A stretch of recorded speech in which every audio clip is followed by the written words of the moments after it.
titignan po natin ang history, sabi nga po natin, nag-start po talaga ng masinsinang pag-iimbestiga mga bandang September, October, nung nakaraang taon.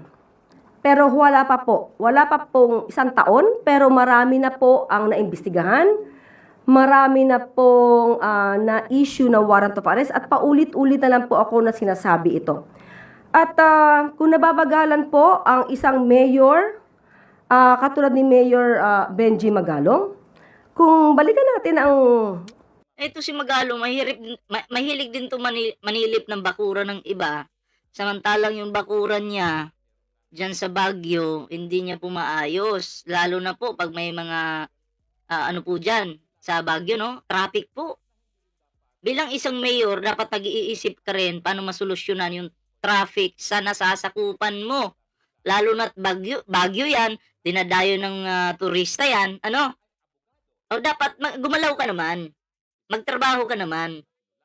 'Di ba? Hindi yung maninilip ka sa bakuran ng iba.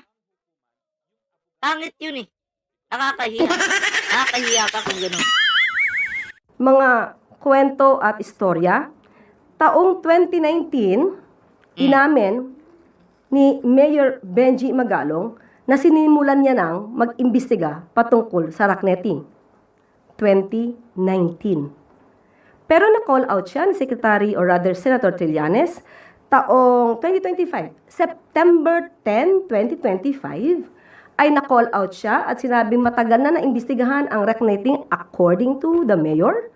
Pero wala pa siya napangalanan at wala pa siyang naidemanda man lang. Ayon din kay Senator Trillanes, di umano, ay parang mayroong kinakatakutan na mabulgar na pangalan. At sa isang interview din naman, October 20, 2025, inamin ni Mayor Magalong na 2019 pa ay sinisimulan niya ng imbestigantong Rocknetting. Pero 6 na taon ang lumipas, wala pa rin siyang nagawa tungkol sa issue ng Rocknetting. Ay, ano lang, gumagawa lang ng ingay. Ang gusto lang ni Magalong siguro, maging bida siya. Pero ang tingin namin, bida-bida ka eh. Ang gusto lang siguro ni Magalong, maging bida siya sa mga tao. No, eto ako nagtatrabaho ako pinapaimbestigahan ko to Eto, talagang inaasikaso ko to Pero ang ending po, wala namang nakasuhan. Wala namang nakulong, wala namang talagang nakasuhan talaga. Ay, gumawa ka lang ng ingay para sa pansarili mong interes. Ayun yung problema. 6 na taon na nakalipas, walang nangyari. Nakakalbo ka na, di ba? Nakakalbo ka na dahil sa stress ka. Nauna ka pang makalbo kumpara dun sa mga nakasuhan. Wala.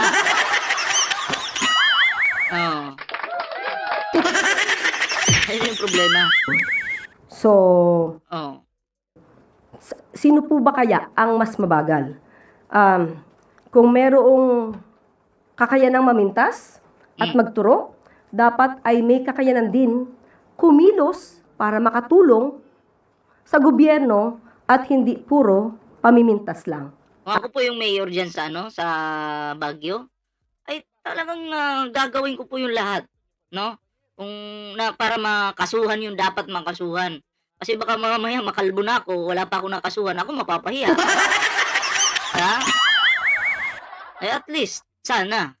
Ay wala eh. Hindi man po gumalaw. Mahilig ba muna? Para siya yung sumikat, siya yung makilala. Baka may balak po sa 2028. Kaya nag-iingay siguro. Ang alam at pamilya. Ito po yung karugtong May karugtong po yan. Yusek, tungkol doon sa flood control pa rin, mukhang nagbigay ng statement si Baguio City Mayor Benjamin Magalong. Ang bagal daw ng investigation sa flood control. Okay. Kung titignan po natin ang history, sabi nga po natin, nag-start po talaga ng masinsinang pag-iimbestiga mga bandang September, October, nung nakaraang taon. Pero wala pa pong isang taon, pero marami na po ang naimbestigahan, marami na pong na-issue na warrant of arrest at paulit-ulit na lang po ako na sinasabi. Marami namang nakulong sa flood control eh. 'Di ba? May mga nakasuhan na, may mga inimbestigahan na.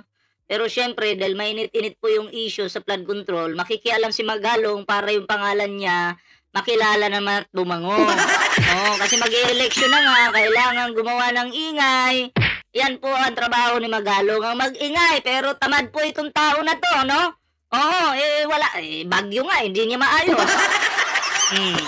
Ayusin mo muna yung traffic dyan sa Bagyo. Bago ka magdadadakdak dyan, Mayor.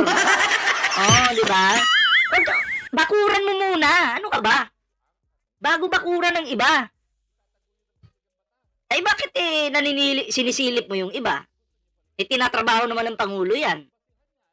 Yung lugar mo, nung nagpunta kami Bagyo, tangina, mas gusto ko na lang maglakad kumpara sumakay ng mga taxi. Hindi po makakapurma yung sasakyan mo doon, traffic. Ay nako. Ito. At kung nababagalan po ang isang mayor, katulad ni Mayor Benji Magalong, kung balikan natin ang mga kwento at istorya, taong 2019, inamin ni Mayor Benji Magalong na sinimulan niya nang mag-imbestiga patungkol sa Rocknetting. 2019. Pero na-call out siya ni Secretary or rather Senator Trillanes taong 2025, September 10, 2025, ay na-call out siya at sinabing matagal na naimbestigahan ang Rocknetting according to the mayor, pero wala pa siya napangalanan at wala pa siyang naidemanda man lang. Ay syempre, gumagawa lang ng ingay eh. 'Di ba? Ay ito yung video pala kanina niya. Pero mahaba-haba to ah. Wala siyang kumbaga, halimbawa ako isang mayor ako. Isa akong mayor. Tapos nagbabalak akong tumakbo sa 2028. Mag-iisip ako. Ano kaya ang pinakamainit na issue ngayon sa gobyerno? Flood control. Okay. Pa-interview ako ngayon. Or kunyari, merong isang taga-media, sasabihin ko, ito yung itanong mo sa akin mamaya ha. At sasagutin ko yan. Scripted na yung galawan. Posible pong ganun ha. Hindi ko sinasabing ganun nga. Pero posible. Tinanong na ako, Mayor Ballpoint Man, ano ang masasabi nyo ngayon sa flood control? Ay, nako, gobyerno ni Pangulong Bongbong Marcos, ang bagal nyo naman pong kumilos. Yung flood control na yan, ang tagal-tagal na yan. Diba? Sana may managot naman. Ay mga ganun banat, diba? Di viral na yan ngayon. Iingay na ngayon yung pangalan ni Mayor Ballpoint Man. Pag-uusapan na ngayon si Mayor Ballpoint Man. Yan yung mga strategy po nila sa mga gustong tumakbo sa 2028. Gumagawa ng sariling ingay. Yan yung ginagawa ni Magalo ngayon. Diba? Ayon din kay Senator Trillanes, di umano, ay parang mayroong kinakatakutan na mabulgar na pangalan. At sa isang interview din naman, October 20, 2025, inamin ni Mayor Magalong na 2019 pa ay sinisimulan niya ng imbestigantong Rocknetting. Pero 6 na taon ang lumipas, wala pa rin siyang nagawa tungkol sa issue ng Rocknetting. So, sino po ba kaya ang mas mabagal? Kung merong kakayanang mamintas at magturo, dapat ay may kakayanan din kumilos para makatulong sa gobyerno Sunog si Magalong dito. at hindi puro pamimintas lang ang alam at pamilya. Meron ding Yusek, na binanggit naman doon sa ongoing impeachment trial si Mayor Magalong. Ang sabi niya, meron siyang i-implicate na ilang mga House impeachment prosecutors na meron naman ng budget insertions. Nakikita ba ng palas sa Yusek na makakasira ito doon sa credibility ng hanay ng prosecution? Muli, kung sino man po ang mga prosecutors dito, kung ano nagaganap na proseso sa impeachment, ay hindi naman po hahadlangan kung ano mga issues sa kanila. Pero galing muli ang komento Sir Alvin, kanino ulit galing ang komento? Reportedly kay Mayor Magalong. Mayor? Mayor Benji Magalong. Okay. So muli, no, sinabi ni Mayor Magalong na involved ang mga ito sa anomalya? Tama, corruption? Budget insertions. Project insertion. Okay, okay. So in other words, marami siya muli nababanggit ng mga issues. Pero wala pa rin siyang napapangalanan. Nandiyan pa rin po, siguro mas maganda po na hingin nyo rin sa kanya kung ano yung naging resulta sa 30-30-30. Saka yung 777. Namatay ang issue, walang anumang naimbestigahan. And at the same time, meron din siya sinabing 90%, di umano, ang corrupt sa House of Representatives. Pero wala pa rin siya napapangalanan. Ah, yung problema puro kayo, turo ng turo. Corrupt sa House of the Representatives. May magpangalan naman kayo. Diba? Kailangan natin ng pangalan. Hindi yung parang ang kinakalaban mo hangin. Mayor Magalong. Mas nauna ka pa yatang makalboy kumpara sa magpangalan ng ibang tao. O ng mga gusto mong ituro. Diba? Magpangalan ka naman. Kayo po, ano po yung inyong opinion dito, no? Paki-comment naman po para mabasa po natin yan. Di ba?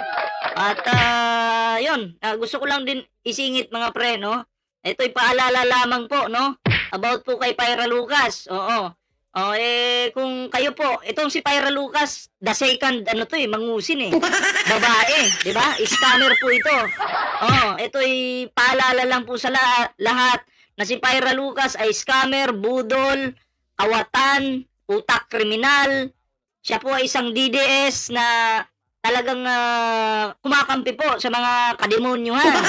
May pinasunog ng bahayan. Kawawa yung magsasaka dahil talagang inaapi ng kutong lupang ito, no? Na si Pyra Lucas. Kaya kung yan ay lalapit sa inyo at sasabihin tutulungan kayo, wag po kayo magpapaniwala dyan. Dahil ang habol po niyan, pera ninyo. Diba? Pera ninyo at minsan nananamsam ng ng lupain Diba? Nang aangkin ng lupain. So mahirap po yung ganyan tao. OFW ka, mag-ingat ka. Dahil baka mamaya ka-chat mo na si Pyra Lucas, yung buha ka ng inang babae na yon. Mahirap na. Baka hututan ka pa. Yon, basta sinabing Pyra Lucas po, wag po kayong humingi ng tulong dyan. Lahat po ng racket, pinapasok ng animal na yan. Diba? Wag po kayong humingi ng tulong dyan dahil yan po ay talagang hindi mapapagkatiwalaan at nako, masasayang lang po yung pera nyo.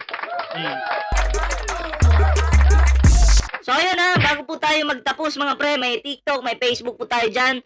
Ayan, like, share, subscribe po. Ayan And syempre mga pre, ring the bell button para always po kayong updated. Ayan. Yun, magkita-kita po tayo sa susunod na video. Abangan nyo po yung mga upload natin mamaya. Ayan ako'y magpapaalam po muna pasamantala. Hindi ko na ma-shoutout yung mga nandito, no? Pero salamat po sa inyo. Sa mga magre-replay po ng ating video. Ayan, maraming salamat po. Ayan. So, yun, ako'y magpapaalam muna pansamantala. Ingat po kayo. Magandang gabi po sa inyo.